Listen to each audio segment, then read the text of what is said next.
ప్రభు అయిన యేసుక్రీస్తు పరిశుద్ధమైన నామమున కూడి వచ్చిన అందరికీ వందనాలు తెలియజేస్తూ ఉన్నాను. ఈ దినమందు దేవుని వాక్యమైన బైబిల్లో నుండి యెషయా గ్రంథము 57వ అధ్యాయం. యెషయా గ్రంథము 57వ అధ్యాయము 15వ వచనం. 15వ వచనం చదువుదాం. మహాగణుడు, మహోన్నతుడును, పరిశుద్ధుడును, నిత్య నివాసియునయ్యున్న వాడు ఇలాగూ సెలవిచ్చుచున్నాడు. నేను మహోన్నతమైన పరిశుద్ధ స్థలములో నివసించువాడను అయినను వినయము గల వారి ప్రాణమును ఉజ్జింపజేయుటకును, నలిగిన వారి ప్రాణమును ఉజ్జింపజేయుటకును, వినయము గల వారి యొద్దను, దీన మనసు గల వారి యొద్దను నివసించుచున్నాను. దేవుడు ఈ మాటలు దీవించి మనకు సమృద్ధిగా అనుగ్రహించునుగాక. ఆమేన్. యెషయా గ్రంథము 57వ అధ్యాయము 15వ వచనాన్ని మనము చదువుకొని ఉన్నాం. ఈ 15వ వచనములో చాలా సంగతులు మనకు కనిపిస్తాయి. దీన్ని మనము 2 భాగాలుగా మనం చేసుకుంటే, ఒకటి దేవుని యొక్క మహాత్మ్యము కనిపిస్తుంది, దేవుని యొక్క గొప్పతనము మనకు ఇందులో కనిపిస్తూ ఉంది అనేది మనం గుర్తుంచుకోవాలి. మహాగణుడు, మహోన్నతుడు, పరిశుద్ధుడు, నిత్య నివాసియు అయినవాడు ఇలాగూ సెలవిచ్చుచున్నాడు. సెలవిచ్చిన వాడు దేవుడు. ఆయన ఏమై ఉన్నాడో దాన్ని చెప్పాడు, తెలియజేశాడు. ఆయన ఎక్కడ ఉంటాడో ఆ సంగతి కూడా తెలియజేశాడు. నేను మహోన్నతమైన పరిశుద్ధ స్థలములో నివసించు వాడను అని అన్నాడు. మహోన్నతమైన పరిశుద్ధ స్థలములో నివసించు వాడను అన్నాడు. ఆయన పరిశుద్ధుడు కాబట్టి పరిశుద్ధ స్థలములోనే ఆయన నివసిస్తాడు. ఏ నరుడు కూడా సమీపింపరాని తేజస్సులో ఆయన ఉన్నట్టుగా దేవుని వాక్యం మనకు గుర్తు చేస్తూ ఉంది. కాబట్టి ఆయన కేరూపుల మధ్య ఉన్నాడు, ఆయన శరాపుల మధ్య ఉన్నాడు. ఆయన ఆకాశ మహాకాశములు పట్టదాలని దేవుడు అనే సంగతి వాక్యం మనకు గుర్తు చేస్తూ ఉంది. కాబట్టి ఆయన యొక్క మహోన్నతం, ఆయన ప్రభావం ఏమిటో దేవుని వాక్యంలో ఇంకా మనము జ్ఞాపకము చేర్చుకోవచ్చు.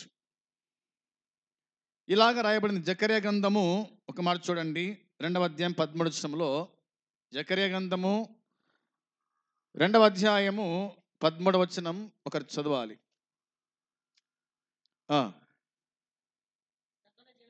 సకల జనులారా,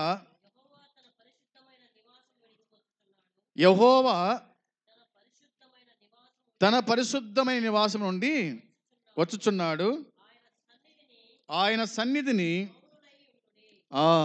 ఎలా ఉండాలంట? ఆయన సన్నిధిలో మౌనులై ఉండండి అని దేవుని వాక్యం మనకు గుర్తు చేస్తూ ఉంది. ఆయన ఎక్కడి నుంచి వస్తున్నాడు ఆ సంగతి కూడా మనకు బైబిల్లో చెబుతుంది. కాబట్టి సంగతి జ్ఞాపకం చేసుకోవాలా. సకల జనులారా, యెహోవా తన పరిశుద్ధమైన నివాసం నుండి వచ్చుచూ ఉన్నాడు అన్నమాట. ఆయన వస్తూ ఉన్నాడు, ఆయన వస్తూ ఉన్నాడు, ఆయన వచ్చినాడు కూడా. అవునా? పాత నిబంధన ఆయన వచ్చేటువంటి సంగతి గురించి రాశాడు. క్రొత్త నిబంధన ఆయన వచ్చేసినాడు. అవునా? ఆయన వచ్చాడు. ఎలా వచ్చినాడు? యేసుక్రీస్తు ప్రభువుగా ఆయన ఈ భూమి మీదకి వచ్చినట్టుగా మనము చూస్తున్నాం.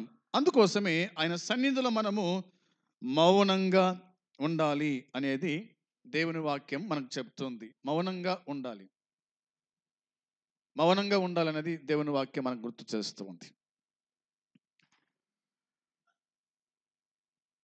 మౌనంగా ఉండి ఏం చేయాలంటే ఆయన రాకడ కోసమై ఎదురు చూచేవారుగా ఉండాలి. రాకడ కోసమై ఎదురు చూసేవారుగా ఉండాలి. లేదా ఆయన సన్నిధిలో మనము మౌనంగా ఉండాలి అనేది లేఖనం మనకు గుర్తు చేస్తూ ఉంది. ఇంకా బైబిల్లో మనం ఇలా చూడగా 68వ కీర్తన 5వ చరణంలో 68వ కీర్తన 5వ చరణము 68వ కీర్తన 5వ చరణంలో రాయబడిన మాట, తన పరిశుద్ధాలయమందుండు దేవుడు తండ్రి లేని వారికి తండ్రియు విధవరాండ్రకు న్యాయకర్తయునై ఉన్నాడు అని దేవుని వాక్యమే చెబుతూ ఉంది. ఆయన ఏమై ఉన్నాడో సంగతి జ్ఞాపకం చేశాడు ఇక్కడ కీర్తనకారుడు. తన పరిశుద్ధాలయమందుండు దేవుడు అనే మాట ఉంది. ఎక్కడున్నాడు ఆయన? పరిశుద్ధాలయమందుండు దేవుడు అంట, దేవుడు అంట. అయితే తండ్రి లేని వారికి తండ్రి, విధవరాండ్రకు న్యాయకర్త అయి ఉన్నాడు.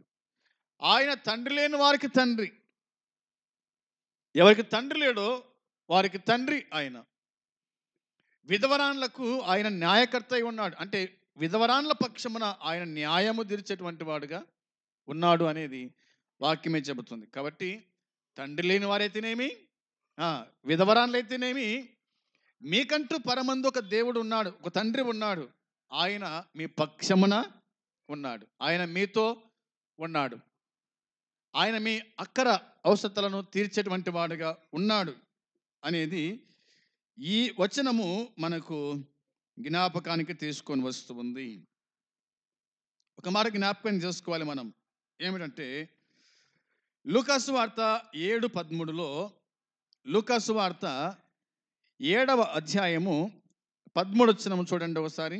7:13లో రాయబడిన మాట, ప్రభు ఆమెను చూచి ఆమె యందు కనికరపడి ఏడవద్దని ఆమెతో చెప్పి దగ్గరకు వచ్చి పాడెను ముట్టగా మోయిచున్న వారు నిలిచిరి. ఆయన చిన్నవాడా లెమ్మని నీతో చెప్పుచున్నాననగా ఆ చనిపోయిన వాడు లేచి కూర్చుండి మాటలాడ సాగెను. ఆయన అతని తల్లికి అప్పగించెను అనే మాట ఉంది. వినండి, ఇక్కడ ఒక విధవరాలు మనకు కనిపిస్తూ ఉంది. ఆ విధవరాలకు ఒక కుమారుడు ఉన్నాడంట. భర్త చనిపోయినాడు. తర్వాత ఒక తల్లి కుమారుడు ఉన్నాడు. ఇతనికి తండ్రి లేడు, ఆమెకు భర్త లేడు. అంతే కదా? ఇతనికి తండ్రి లేడు, ఆమెకు భర్త లేడు. తండ్రి లేని వారికి, విధవరాన్లకు ఆయన న్యాయము తీర్చునన్న మాట కనిపిస్తుంది. కాబట్టి ఇక్కడ మరి నాయను అనొక ఊరిలో ఒక శవము బయటికి వెళ్తున్నట్టుగా మనం చూస్తూ ఉన్నాం. అది మనం గుర్తుంచుకోవాలి. వచనం 11, వెంటనే ఆయన నాయనను ఒక ఊరికి వెళ్ళుచుండగా ఆయన శిష్యులను బహుజన సమూహమును ఆయనతో కూడా వెళ్ళుచుండిరి. ఆయన ఆ ఊరి గవిని యొద్దకు వచ్చినప్పుడు చనిపోయిన ఒకడు వెలుపలికి మోసుకొని పోబడుచుండెను అని ఉంది. యేసుక్రీస్తు ప్రభు ఏమో ఆయన లోపలికి వస్తున్నాడు, అనగా నాయను అనే గ్రామంలోకి వస్తున్నాడు. అదే కదా వాక్యం చెప్పేది. నాయనను ఒక ఊరికి వెళ్ళుచుండగా ఆయన వెంట శిష్యులు ఉన్నారు, ఆయన వెంట బహుజన సమూహము ఉండెను, వెలుచుండిన మాట రాయబడింది. అయితే ఆయన ఆ ఊరి గవిని యొద్దకు వచ్చినప్పుడు చనిపోయిన ఒకడు వెలుపలికి మోసుకొని పోబడుచుండెను. ఆయన వస్తూ ఉన్నాడు లోపలికి, లోపల నుంచి బయటికి ఒక శవం బయటికి వెళ్తూ ఉంది. ఆయన గవిని కాడికి వచ్చాడు, లోపల నుంచి శవం గుడక గవిని కాడికి వచ్చినట్టుగా మనం చూస్తాం. యేసు ప్రభు ఏమో బయట నుంచి లోపలికి వస్తుండగా చనిపోయిన వ్యక్తి లోపటి నుంచి బయటికి వెళ్తూ ఉన్నాడు. బతికిన వారు లోపల ఉండాలి, చనిపోయిన వారు వెలుపల ఉండాలి. అంతే కదా? చనిపోయిన వారిని ఎవరు ఊర్లో ఉంచుకోరు. బతికిన వాడు ఎప్పుడు బయట ఉండడు. బతికిన వారందరూ ఊర్లో ఉంటారు, చనిపోయిన వారందరూ బయట ఉంటారు. ఏదేమైనా వచనం 13 చెప్తున్న మాట ఏమిటంటే, అది గుర్తుంచుకుందాం. లేదా 12లో రాయబడిన మాట, ఆ మాట చూద్దాం చూడండి. అతని తల్లికి అతడొక్కడే కుమారుడు, ఆమె విధవరాలు. ఆ ఊరి జనులు అనేకులు ఆమెతో కూడా ఉండిరి అన్నమాట రాయబడి ఉంది. ఒకడే కుమారుడు, ఆమె విధవరాలు. ఉన్న కుమారుడు చనిపోయినాడు. ఆమె ఏకాకి అయిపోయింది. ఏ దిక్కులేంది అయిపోయింది. అవునా? భర్త చనిపోయినాడు. సరే, కుమారుడు చూసుకుంటే బతుకొచ్చులనుకోయింది. కుమారుడికి ఏమైనాడు? తాను చనిపోయినాడు. ఇక విధవరాలుగా ఏ దిక్కులేనిదిగా ఆమె నిలిచిపోయినట్టుగా దేవుని వాక్యం చెబుతుంది. అప్పుడే చూడండి, వచనం 13 రాయబడిన మాట, ప్రభు ఆమెను చూచి అన్నమాట రాయబడింది. ప్రభు ఆమెను చూచాడు. ఆమెను చూచి ఆమె యందు కనికరపడ్డాడు. ఏడవద్దని ఆమెతో చెప్పాడు. ఈ 3 గుర్తుంచుకోండి. ప్రభు ఆమెను చూచాడు. రెండవది, ఆమె యందు కనికరపడ్డాడు. మూడవదిగా, ఏడవద్దని చెప్పినట్టుగా వాక్యం చెబుతూ ఉంది. ప్రభు చూచేవాడు, అది గుర్తుపెట్టుకోవాలి. అవునా? ప్రభు చూచేవాడు. అందరినీ చూస్తున్నాడు ఆయన. నన్ను మాత్రమే కాదు, నిన్ను మాత్రమే కాదు, అందరినీ ఆయన చూస్తూ ఉన్నాడు అనేది మనకు అర్థమవుతుంది. రెండవదిగా, ఆయన కనికరపడేవాడు. ఆయన కనికరము యుగ యుగాలు ఉంటుందన్నమాట. ఆయన ప్రేమ, ఆయన కనికరము, ఆయన దయ ఆయన బిడ్డల మీద సదాకాలం ఉంటుంది అనే సంగతి దేవుని వాక్యం మనకు గుర్తు చేస్తూ ఉంది. ఆ తర్వాత ఆయన అన్నాడు, ఏడవద్దని ఆమెతో చెప్పినట్టుగా వాక్యం చెబుతుంది. ఏడ్చేవారి యొక్క కన్నీళ్ళను తుడిచేవాడు. ఏడ్చేవారి యొక్క కన్నీళ్ళను తుడిచేవాడు ఆయన. ఏడుస్తూ ఉంటే ఆయన ఊరుకోడు. అవునా? ఏడవద్దు అని చెప్పినట్టుగా వాక్యం చెబుతూ ఉంది. తర్వాత, దగ్గరకు వచ్చి పాడెను, ముట్టగా మోయుచున్నవారు నిలిచిరి అనే మాట ఉంది. దగ్గరకు వచ్చి పాడెను ముట్టగా మోయుచున్నవారు నిలిచిరి. పాడే లేక సమాధి పెట్టే. అవునా? పాడే లేకపోతే సమాధి పెట్టే. క్రైస్తవమైన మనం ఏం చేస్తామంటే పెట్టెలో శవాన్ని మూసుకుపోతాం. క్రైస్తవులు కాని వారు ఏం చేస్తారు? పాడే కడతారనమాట. ఏదేమైనా పాడె మీదనైనా చనిపోయిన వాడు వెళ్ళాల్సిందే, పెట్టెలోనైనా చనిపోయిన వాడు వెళ్ళాల్సిందే. పాడ మీద వెళ్ళిన వాడిని భూమిలో పాతి పెట్టాల్సిందే, పెట్టెలో వెళ్ళిన వాడిని కూడా భూమిలోనే పాతి పెట్టాల్సిందే. ఒకవేళ కొందరు కాల్చవచ్చు, అది వేరే సంగతి. ఏదేమైనా ఒక పాడే అనే మాట కనిపిస్తుంది. వారు నిలిచిరి అనే మాట ఉంది కదా. ఆయన దగ్గర వచ్చి పాడే ముట్టగా మోయిచున్నవారు నిలిచిరి అనే మాట ఉంది. నిలిచిరి అనే మాట మనకు కనిపిస్తుంది. నిలిచిరి అంటే నిలబడిరి అని అర్థం. వారు నిలబడినట్టుగా వాక్యం చెబుతుంది. ఆయన చిన్నవాడ లెమ్మని నీతో చెప్పుచున్నాననగా, ఆ మాట చూడండి. ఆయన చిన్నవాడ లెమ్మ నీతో చెప్పుచున్నాననగా, ఆ చనిపోయిన వాడు లేచి కూర్చుండి మాటలాడసాగెను అని ఉంది. లేచినాడు, కూర్చున్నాడు, మాటలాడసాగెను అనే మాట ఉంది. లేచిన వాడు ఏం చేశాడు? కూర్చున్నాడు. కూర్చున్నాడు ఏం చేసినాడు? మాట్లాడుతూ ఉన్నాడు. అంతవరకు మాట్లాడిన వాడు, అవునా? అంతవరకు మాట్లాడిన వాడు ఇప్పుడు మాట్లాడుతున్నాడు. అంటే చనిపోయిన వారు మాట్లాడరు, అంతేనా? చనిపోయిన వారు మాట్లాడరు. ఎందుకంటే వారిలో ప్రాణము లేదు, వారిలో ఆత్మ లేదు, కాబట్టి వాళ్ళు మాట్లాడరు. చనిపోయిన వాని చెవుల్లో ఎంత అరిచినా లేపినా అతడు లేవడు, ఎందుకంటే తాను చనిపోయాడు కాబట్టి. అయితే ప్రభు వచ్చి పాడెను ముట్టి చిన్నవాడ లెమ్మనగానే లేచాడు, కూర్చున్నాడు, మాట్లాడుచు ఉన్నాడు. దేవుడు ఆ శక్తిని ఇచ్చాడు. అవునా? దేవుడు ఆయన సజీవుడు కాబట్టి ఆయన చనిపోయిన వారిని సజీవులుగా చేయవాడు అనే సంగతి దేవుని వాక్యం చెబుతుంది. ఆ తర్వాత రాయబడిన మాట ఏమిటంటే, ఆయన అతని తల్లికి అప్పగించెను అన్న మాట ఉంది. ఆయన అతని తల్లికి అతన్ని అప్పగించెను. కాబట్టి మనం గుర్తుంచుకుందాం, తండ్రి లేని వారికి, విధవరాన్లకు ఆయన న్యాయము తీరుస్తాడు, న్యాయవంతుడు ఆయన అనేది మనకు దేవుని వాక్యం గుర్తు చేస్తూ ఉంది. మరొక మాట మనం చదువుకోవాలి. నిర్గమకాండం 15వ అధ్యాయము 11వ వచనం. 15వ అధ్యాయం 11వ వచనం రాయబడిన మాట, యెహోవా వేల్పులలో నీ వంటి వాడెవడు, పరిశుద్ధతను బట్టి నువ్వు మహనీయుడవు, స్తుతి కీర్తనను బట్టి పూజ్యుడవు, అద్భుతములు చేయువాడవు, నీ వంటి వాడు ఎవడు అని దేవుని వాక్యం చెబుతుంది.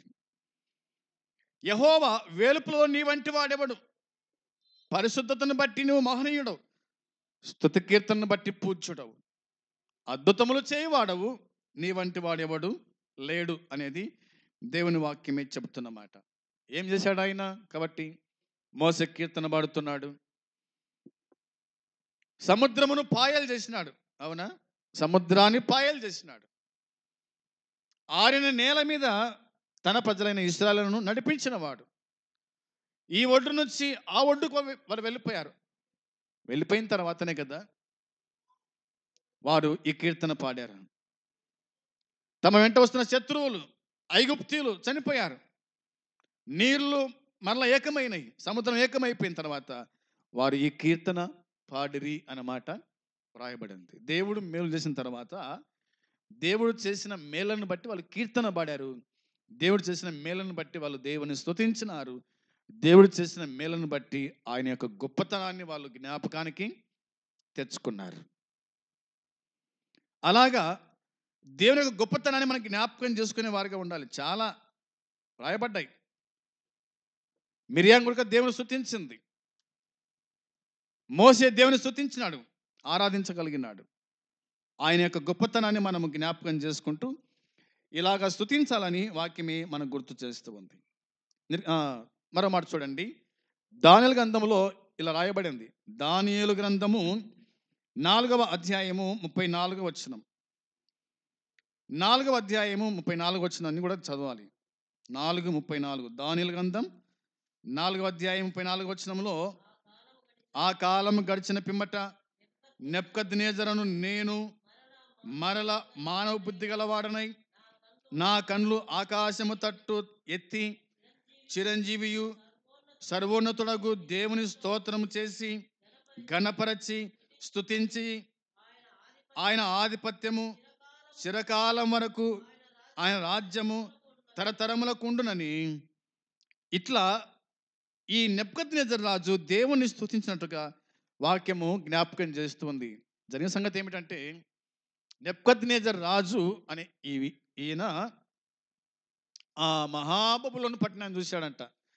ఆ మహాబబులోను పట్టణం చూసి మిద్దె ఎక్కి ఆ పట్టణం అంతా చూస్తూ, ఇదంతా కూడా నేను కట్టించిందే కదా, అవునా, ఇదంతా నేను కట్టించిందే కదా, ఇది నా రాజ్యం, ఇది నాది అని అనుకున్నాడు అనమాట. అనుకున్న వెంటనే దేవుడు దానియేలు ద్వారా చెప్పినాడు, నువ్వు ఇలా అనుకున్నందువల్ల మరి పశువు వల్ల గడ్డి మేయుదువు అనే సంగతి బైబిల్ మనకు జ్ఞాపకము చేస్తుంది. ఇవన్నీ కూడా మనము చెప్పడం వీలు కాదు కాబట్టి నేను అలా గుర్తు చేస్తూ ఉన్నాను. పశువు వల్ల గడ్డి తిందువు అన్నాడు అనమాట. 24 వచనం చూస్తారు ఒకసారి. 24 వచనంలో ఇలా ఉంది, రాజా ఈ దర్శన భావం ఏమనగా, సర్వోన్నతుడగు దేవుడు రాజగు నా ఏలినవాని గురించి చేసిన తీర్మానం ఏదనగా, తమ యొద్ద నుండకుండా మనుషులు నిన్ను తరుముతారు, నీవు అడవి జంతువుల మధ్య నివాసము చేస్తావు, పశువుల వల్ల గడ్డి తిందువు, ఆకాశం మంచు నీ మీద పడి నిన్ను తడుపుతాయి. సర్వోన్నతుడగు దేవుడు మానవుల రాజ్యము పైన అధికారి అయి ఉన్నాడనియు, తానెవరికి దాన్ని అనుగ్రహింప నిశ్చయించునో వానికి అనుగ్రహించుననియు నీవు తెలుసుకునే వరకు 7 కాలములు నీకు ఇలాగూ జరుగును అన్నమాట. చాలు, 7 కాలములు అనగా 7 సంవత్సరాలకి ఇలా జరుగుతుంది. అడవి జంతువుల మధ్య ఉంటావు, పశువుల వల్ల గడ్డి మేస్తావు, నీ మీద మనసు గురుస్తూ ఉంది, అవునా. ఇట్లా చెప్పిన తర్వాత అదే జరిగింది. ఆ తర్వాత మరలా దేవుడు తనకు మానవ బుద్ధి కలగజేశాడంట. అది మనం చదువుకున్నాం. ఆ కాలం గడిచిన తర్వాత అంటే 7 సంవత్సరాలు గడిచిపోయిన తర్వాత పిమ్మట నెబుకద్నెజరును నేను మరలా మానవ బుద్ధి గలవాడనై నా కళ్ళు ఆకాశము తట్టు ఎత్తి చిరంజీవియు సర్వోన్నతుడగు దేవుణ్ణి స్తోత్రం చేసి ఘనపరచి స్తుతించి ఆయన ఆధిపత్యము చిరకాలం వరకు ఆయన రాజ్యము తరముల వరకు ఉన్నవి అని జ్ఞాపకము చేసుకుంటూ ఉన్నాడు. బుద్ధిహీనుడైనప్పుడు దేవుడు బుద్ధిచుడు చేసినాడు అనమాట. అప్పుడు దేవుని ఇలాగా తాను గణపరిచాడు, మయంపరిచాడు. అంటే ఆయన గొప్పతనం ఏమిటో, ఆయన ఏమై ఉన్నాడో ఆ సంగతిని జ్ఞాపకం చేసుకున్నాడు. ఆకాశం తట్టు కన్నెత్తాడంట. అవునా? సుంకరుకు అదే పని చేశాడు. ఆకాశము తట్టు కన్నెత్తుటకైన ధైర్యము చాలక రొమ్ము కొట్టుకొనొచ్చు పాపిని నన్ను కరుణించమని దేవుని ప్రార్థించాడు. అదేవిధంగా తాను గుడక మరి చిరంజీవియు సర్వోన్నతుడగు దేవుని స్తోత్రం చేశాడు, గణపరిచినాడు, స్తుతించినాడు. ఆయన యొక్క ఆధిపత్యమును, ఆయన రాజ్యం గురించి మరి జ్ఞాపకం చేసుకుంటూ ఆయనే దేవుడు, ఆయనే రాజు, ఆయనే ప్రభు అని అప్పుడు గుర్తుకొచ్చిందనమాట. అందుకోసమే దేవుణ్ణి గణపరిచే విషయంలో, దేవుణ్ణి ఆరాధించే విషయంలో, దేవుని స్తుతించే విషయంలో ఆయన గొప్పతనాన్ని, ఆయన అద్భుత కార్యాలను, ఆయన ఆశ్చర్యకాలను జ్ఞాపకం చేసుకుంటూ మనము దేవుణ్ణి స్తుతించు వారమై ఉండాలని ఈ వచనము మనకు జ్ఞాపకం చేస్తూ ఉంది. రండి, రోమపత్రిక 1వ అధ్యాయము వచనము 20 చదువుకుందాం. రోమపత్రిక 1వ అధ్యాయము 20వ వచనాన్ని చదవాలి.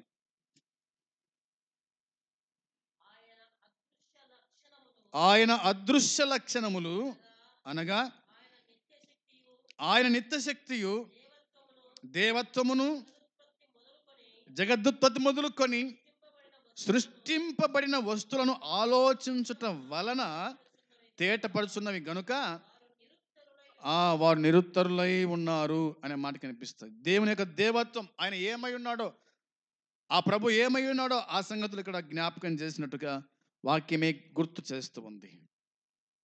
దేవుడెవరు, ఆయన ఏమై ఉన్నాడు, దేవుడెవరు, ఆయన ఏం చేశాడు, దేవుడెవరు, ఆయన నీ కోసం ఏం చేశాడో ఆ సంగతి జ్ఞాపకం చేసింది వాక్యం. అందుకోసమే ఆయన అదృశ్య లక్షణములు అనగా ఆయన నిత్యశక్తియు దేవత్వమును జగద్దుత్తు మొదలుకొని సృష్టింపబడిన వస్తువులను ఆలోచించటం వలన, అవునా, ఈ సృష్టిని ఆలోచించటం వలన కలిగిన ఆకాశమేమి, భూమి ఏమి, సూర్యచంద్రులేమి, అవునా, పశువులేమి, మనుషులేమి, జంతువులేమి, ఈ సృష్టి యావత్తు కూడా ఆలోచన చేస్తుంటే ఈ సృష్టిని ఇంత అందంగా తీర్చిదిద్దిన వాడు ఆయన సృష్టికర్త అయి ఉన్నాడు, ఆయన గొప్పోడై ఉన్నాడు అన్న సంగతి మనకు అర్థం కావాలా. అదే కదా వాక్యం చెబుతుంది. జగద్దుప్తి మొదలుకొని సృష్టింపబడిన వస్తువులను ఆలోచించడం వలన తేటపడుచున్నవి గనుక అనే మాట కనిపిస్తుంది. ఆలోచన చేయాలా, దేవుడెవరో ఆలోచన చేయాలా. ప్రతిదాన్ని నమ్మడం కాదు, అవునా, ప్రతిదాన్ని పూజించడం కాదు, ప్రతిదాని వెంబడి వెళ్ళడం కాదు. ఇంతకు ఈ సృష్టి ఎలా కలిగింది, కలిగించిన వాడెవడు, అవునా, నన్ను పుట్టించిన వాడెవడు, నన్ను పోషిస్తున్న దేవుడెవరు అనేది ఒక్కసారి ఆలోచించాలని దేవుని వాక్యమే మనకు తేటగా జ్ఞాపకము చేస్తూ ఉంది. ఇంకా బైబిల్ మనం పరిశీలన చేస్తే ఇలాగ ఉంది. లూకా సువార్త 1వ అధ్యాయంలో, లూకా సువార్త 1వ అధ్యాయము 49వ వచనం, లూకా సువార్త 1వ అధ్యాయము 49వ వచనంలో దేవుని వాక్యం ఇలా చెబుతూ ఉంది. సర్వశక్తిమంతుడు నాకు గొప్ప కార్యము చేశాను గనుక ఇది మొదలుకొని అన్ని తరముల వారందరూ నన్ను ధన్యురాలందరూ ఆయన నామము పరిశుద్ధము అనే మాట కనిపిస్తుంది. మరియా స్తుతి కీర్తన ఇది, మరియా స్తుతి కీర్తన ఇది. మరియమ్మ దేవుని స్తుతిస్తూ ఉంది, దేవుని ఆరాధిస్తూ ఉంది, దేవుని గణపరుస్తుంది కదా. ఆ మాట చూడాలి. 46వ వచనం చూస్తారా? 46వ వచనంలో అప్పుడు మరియ ఇట్లా, నేను నా ప్రాణము ప్రభువును గణపరచుచున్నది, ఆయన తన దాసురాలి దినస్థితిని కటాక్షించెను, నా ఆత్మ నా రక్షకుడైన దేవుని యందు ఆనందించెను, సర్వశక్తిమంతుడు నాకు గొప్ప కార్యము చేసెను గనుక ఇది మొదలుకొని అన్ని తరముల వారును నన్ను ధన్యురాలందరూ. ఆయన నామం పరిశుద్ధమైంది అన్నమాట ఉంది కదా. ఇప్పుడు అన్ని తరాల వారు కూడా మరియమ్మ అనగానే ఆమె ధన్యురాలు. ఎందుకంటే ఆమె గర్భమున యేసుక్రీస్తును మోసింది, ఆమె కనింది. దాన్ని బట్టి ఆమె ధన్యురాలు అనేది వాక్యం చెబుతుంది. ఏదేమైనా ఆయన నామము పరిశుద్ధమైంది అనేది లేఖనాలు మనకు గుర్తు చేస్తున్నాయి. ఆయన పరిశుద్ధుడైన వాడు అనేది వాక్యం చెబుతున్నమాట. తిమోతి పత్రిక మొదటి పత్రిక 6:16 తిమోతికి రాసిన మొదటి పత్రిక 6వ అధ్యాయము 16వ వచనం కూడా మనకు చెప్తున్న మాట అది. సమీపింపరాని తేజస్సులో ఆయన మాత్రమే వసించుచు అమరత్వం గలవాడై ఉన్నాడు. మనుషులలో ఎవడును ఆయనను చూడలేదు, ఎవడును చూడ నేరడు. ఆయనకు ఘనతయు శాశ్వతమైన ప్రభావమును కలిగి ఉండును గాక. ఆమేన్ అని దేవుని వాక్యం చెబుతుంది. ఇక్కడ తిమోతికి పౌలు రాస్తూ చెప్పిన మాట, ఆయన ఏమై ఉన్నాడో ఆ సంగతి జ్ఞాపకం చేశాడు. అవునా? శ్రీమంతుడును అద్వితీయుడునకు సర్వాధిపతియు యుక్తకాలమయందు ఆ ప్రత్యక్షతను కనపరచును. ఆ సర్వాధిపతి రాజులకు రాజు, ప్రభులకు ప్రభు అయి ఉన్నాడని మనకు 15వ వచనం జ్ఞాపకం చేస్తూ ఉంది. సమీపింపరాని తేజస్సులో ఆయన మాత్రమే వసించుచు అమరత్వం గలవాడై ఉన్నాడు. సమీపింపరాని తేజస్సులో ఏ నరుడు కూడా సమీపించలేడు ఆయనను. అంత తేజస్సులో ఆయన ఉన్నాడు, ఆ మహిమలో ఆయన ఉన్నాడు అని వాక్యం చెబుతూ ఉంది. అందుకోసమే ఎవడును ఆయనను చూడలేదు, ఎవడు కూడా ఆయనను చూడలేదంట. ఏ నరుడు ఆయనను చూడలేదు. ఏ నరుడు చూచి కూడా ఆయన బతకలేడంటే ప్రభు అన్నాడు, లేదా మోసే ఇట్లా అన్నాడు, ప్రభువా నేను నిన్ను చూడాలనుకున్నాను అన్నప్పుడు ప్రభు అన్నాడు, మోసే నన్ను చూచి ఏ నరుడు కూడా బ్రతకలేడు అన్నాడు. అయితే నా సమీపంలో ఒక స్థలం ఉంది, అక్కడ వచ్చి నిలబడు, నేను నిన్ను దాటి వెళ్తాను, నువ్వు నా వీపు మాత్రం చూస్తావు కానీ నా ముఖము నువ్వు చూడలేవు అని చెప్పినాడు. 40 రాత్రి మగళ్ళు 2 సార్లు ప్రభుతో ఉన్నటువంటి మోసేని ప్రభును చూడలేక పోయినాడు. కాబట్టి ఆయనను చూడలేం అంతే. ఎందుకంటే ఆయన కోటి సూర్యుల తేజస్సు గలవాడు, ఆయన కోటి సూర్యుల తేజస్సు గలవాడు. అంత గొప్ప దేవుణ్ణి ఏ నరుడు చూసి బతకలేడు అనే సంగతి దేవుని వాక్యమే చెబుతుంది. అందుకోసమే ఇట్లా చేయాలి. ఇంతే. ఏం చేయాలంటే ఆయనను ఘనపరచాలి, ఆయనను స్తుతించాలా కదా. ఆయన ప్రభావమును, ఆయన యొక్క శాశ్వతమైన ప్రేమను మనం జ్ఞాపకం చేసుకుంటూ ప్రభువును స్తుతించు వారమై ఉండాలని లేఖనం మనకు గుర్తు చేస్తుంది. ఇవి ఇట్లా ఉండగా అపోస్తుల కార్యములలో ఒక మాట మనం చూడాలి ఖచ్చితంగా. అపోస్తుల కార్యము 3వ అధ్యాయము అనుకుంటాను 14వ వచనంలో. అపోస్తుల కార్యం 3వ అధ్యాయం 14వ వచనం చూస్తారా?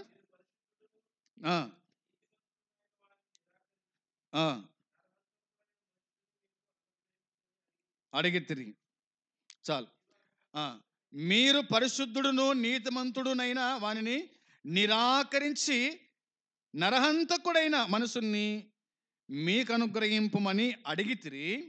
మీరు జీవాధిపతిని చంపితిరి కానీ దేవుడు ఆయనను మృతుల్లో నుండి లేపెను, అందుకు మేము సాక్షులము అనే మాట కనిపిస్తుంది.